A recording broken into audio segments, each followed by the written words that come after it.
How's it all going? Yeah, good. Yeah, no, it's been a good first week. So, how many shows you done now? Is this? This is the second show. So it's all going all right? Yeah, it's good. Like I'm learning a lot. It's a bit out of my depth, but these things are. Good. I reckon if we get this right, like it's going to be magic for people that, especially at home, like get insight. I've been a bit involved in how this has come about, but getting the, I guess people engaged in what the All Blacks do just to get that little insight, but without, Yep. Give a wee sneak in. No, and we're not being too silly in that either. Yeah. Because I think that's, especially for the players as well, it's shown that, obviously got relationships, but actually that it's done right and then people will give more. Thanks, mate. Oh, ça va? Oui, très bien, toi? Sorry, I don't speak much French, bros. Andy Ellis, you've worked a lot with him on the field and off the field. Yes. Now I have the job of working with him for the next 2 months, Bruss. What are some tips or what are some things to do or to prepare myself when I'm working with him? He's quite a character and I'm still trying to figure him out, but... Yeah, typical number 9, full of chat, just all talk. So you just got to find a way to stamp some authority. Look at him in the eye and say, okay, are we a team or is this the Andy Ellis show? Yes. A wave? What is a wave? Waving at the... like this? We made it in one piece. Good to see you there. Yeah. So ready for tonight? Yeah, mate, it's going to be good, eh? We never had this, this kind of balance between these two teams, So we're sitting here going, I don't know what's going to happen, eh? Welcome to the studio. How are you? Nice to see you, mate. You well? Hey, mate. See you, Rich. Yeah. How's it going, boys? Yeah, good. I believe we look inside, eh? Yeah. See what you're in for. Still not sure why there's an umbrella. Hey? You don't have any ball, you could kick because it's nice. Probably couldn't hit the roof. Boys, this is awesome. Most people will look at you guys and think you're fierce rivals, but I didn't realise you're actually quite good mates. When did that start? I think obviously a lot of respect for when we bashed the hell out of each other for a few years and obviously knew each other, but it's probably been since the last World Cup we've spent a bit of time doing various things and it's been really cool, eh? Yeah, but I think that when we used to play, we never had the opportunity really to speak together and to enjoy moments, except on the pitch, and it was quite friendly. It was really a good moment or bad either way, wasn't it? You guys even dress the same. Yeah, exactly. He gave me a call, said this is the call, mate, after we play. You can see the difference of cut of our shoes. Yeah. And the difference. So you've spent a little bit of time around the AB's camp in the last few months. What's your take on where they're at, how they're feeling? I was lucky enough to get invited in for a couple of weeks around the tests in New Zealand, and it was really, when you have been out of it for a while, you sort of haven't got the insight that you used to have, and people think you do, but actually being in there, you see how hard the guys are working, and how much getting themselves in the right. Well, first of all, get selected and stuff, and get the team, after a bit of a rocky year, in good shape. It's quite a special moment, playing a World Cup, because you have a lot of players all around the world who did great during this career, but they had never had the opportunity to be here and to represent their country for the World Cup. So it's a big chance, big opportunity for each players to be here, and it's just enjoying, in fact, And of course, you have a little bit of pressure because you're going to play rugby, but it's a great opportunity. Do I get in the line for a coffee? Who is that? Victor Vito.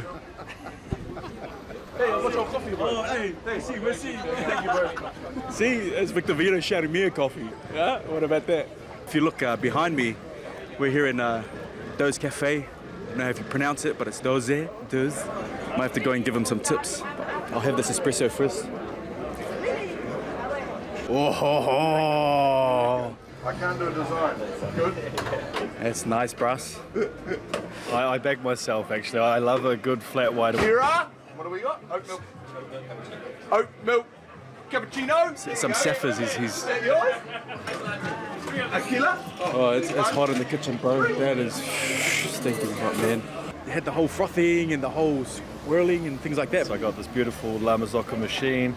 Got the all-pressed New Zealand coffee beans sent over from London, and I just would spend every morning perfecting my flat white. So I had a lot of confidence.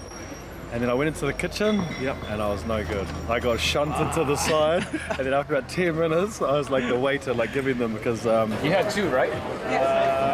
One more. Oh, you want more? Yeah. so I have to go home and review that, analyze what went wrong, and come back even better next time.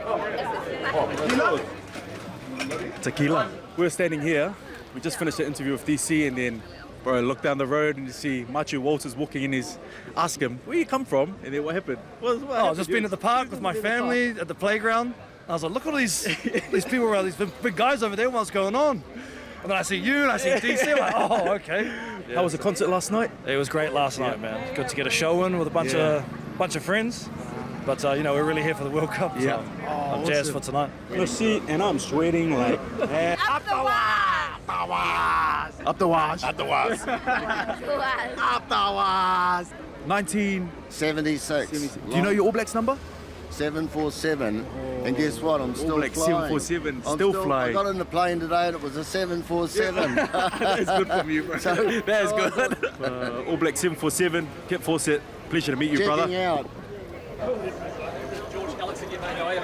What are you up to, bro? I'm just here to watch the All Blacks play France today. This week. The pole's here. Oh, shit. What's going to happen tonight? I'm going to ask. Yeah, bad luck. I'm going to ask you. Yeah, thank you very much. No, what, you tell me. It's a very partial way. No, I hope France. I think that we have the team to, which is able to win this game. But as I say, you never know, because it's quite. What I find really funny is like today, it's like maybe New Zealand is the traditional French team, You never know what they're going to do tonight. I think because we're sitting here both not knowing, whereas in the past you've said, oh, well, they should win or whatever, actually don't know. And I guess from a New Zealand point of view, you're coming up against the team that's probably been leading the way for the last wee while, and that adds a little bit of spice. But I think after what happened a couple of weeks ago, we're going to have a team that's, there's no excuses not to perform. So I just hope for a good game, and if that means we win, that's good. Bring on the World Cup. Yeah, exactly. There's so many of the boys that I'm really excited to see. The boys playing their first World Cup. Will Jordan, he's him and Mark Tilley on the wings. Man, that's exciting. Just hopefully they can get some space, get some ball to show the world of rugby exactly what they're capable of. So those two boys playing their first World Cup will be awesome. Oh, the boys are going to win. You're going to say the All Blacks are going to win. Where do you think they're going to have the advantage? Oh, I don't know. This man will know. He'll know. Richie Mo'unga, mate. Richie. Yeah, Richie. The French got a good halfback, but I think Aaron Smith's heaps better. So we'll kill him. Forwards, mate. Kill him in the forwards. They have to. We're going home tomorrow.